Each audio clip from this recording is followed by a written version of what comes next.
So, strange times indeed. Yesterday was really weird at home for Mother's Day. Emily, my other half, bless her, her Mother's Day.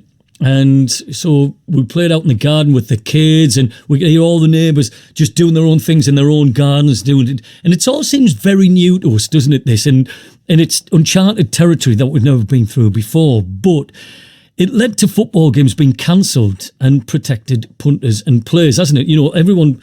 However, back in 1898, Middlesbrough Football Club faced a similar situation that they're under now with coronavirus, but back then it was with smallpox. Now, a good friend of BBC Radio T's is Tosh Warwick, and he's written a blog post about it, and he joins me on the line now. A very good morning to you, Tosh. Morning, Gary. First of all, how are you? Are you all right? Are you keeping safe? I'm all right, yeah. I'm in social distancing, isolation at the minute because my mum's got cancer, so I've got to keep clear, especially with the virus kicking about at the moment. Absolutely. And so take care, my friend. Just take care. This, what we're going through at the moment, the football club, they were very, very quick to, postpone games and sport has been postponing over and over. But this happened back in 1889. What happened back then? Can you tell us? Yeah, in 1898, we had a huge smallpox epidemic in Middlesbrough. And unfortunately, the authorities, or rather the football authorities, weren't as quick to react. Obviously now, the football clubs reacted very quickly, followed national guidelines. They probably saved lives by, having those matches called off and, isolating people at the time. Back in the Victorian period, that wasn't the case, unfortunately. So what was Middlesbrough like back in 1898? I would imagine it was fundamentally different to what it is now. It had really poor quality housing, really poor sanitation, had one of the highest levels of infant mortality in the country. But even though the time was very different back then, there's so much we can learn from history in terms of tackling the current issues and particularly the coronavirus and, learn some lessons as to how people did or didn't follow medical advice back in 1898.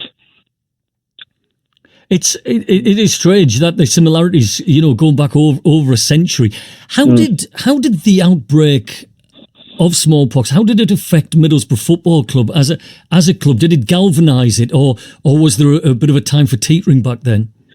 It caused huge divide. The football club didn't abide by the advice of the medical officer of health of the town, who suggested that football should not be going ahead. The Borough had actually reached a semi-final of the FA Amateur Cup. They were due to play Thornaby in a showpiece semi-final over in Darlington. The Darlington authorities did not want all these people from Middlesbrough who were potentially infected going to their town, spreading smallpox, so the match was called off. The Borough continued to, push the case for the match to go ahead, and also another game to go ahead in the Cleveland Senior Cup against South Bank. Again, South Bank rejected suggestions to play the match. They recognised that if you had all these crowds coming together, these footballers coming together, it was going to cause major issues, cause problems in terms of, people dying. The famous, saying of football being more than the matter of life and death issue. It's, football really isn't. And eventually, the football club played the match behind closed doors. They played it in a field in Broughton, in East Cleveland. The match with Southbank was called off, and they eventually followed the medical officer of health advice, which was to keep people apart, to not have crowds gathering, not to be shaking hands, not to be, breaking all these guidelines so you don't spread a virus. Isn't it amazing that, this happened well over 100 years ago, and we are still fighting those messages today. We are still fighting to get that across, that social distancing is the only way we can stop these pandemics. Am I right in thinking, Tosh? And is it right that what happened back then gives us an insight into the future, how far this will be? But sport, community, and society does come back together, and we do move on. We do. History gives us a bit of hope as well as despair. Eventually, society got back together. Society recovered. And the crucial thing was, one of the things that underpinned Middlesbrough's survival and benefits of, actually getting through the smallpox epidemic was they followed advice, they followed the medical advice. And it's all the stuff that we're talking about now. So when we looked at the Richard Piers Rayner's history in Middlesbrough, he talks about this scenario of a man in a pub coughing away, rather than, not going out, and he's saying, what can I do? He talks in the council minutes, that record the activities of Middlesbrough Council.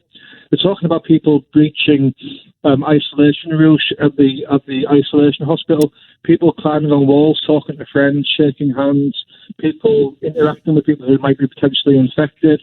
And you even have the medical officer of health saying, we need to patrol the walls, we need to have boundaries in place, we need people to stick to this, otherwise people will die. And if people follow those guidelines, it's proven through history, follow the experts' advice, and more people will survive. Even later on with the smallpox epidemic, those who were vaccinated followed the advice to be vaccinated. Of 1,230 people vaccinated, 108 died, which is 8.8%. 187 people weren't vaccinated. They said they didn't need this medical intervention. And 94 people died. That's 47%. Mm-hmm. So the lesson from history is, embrace the experts.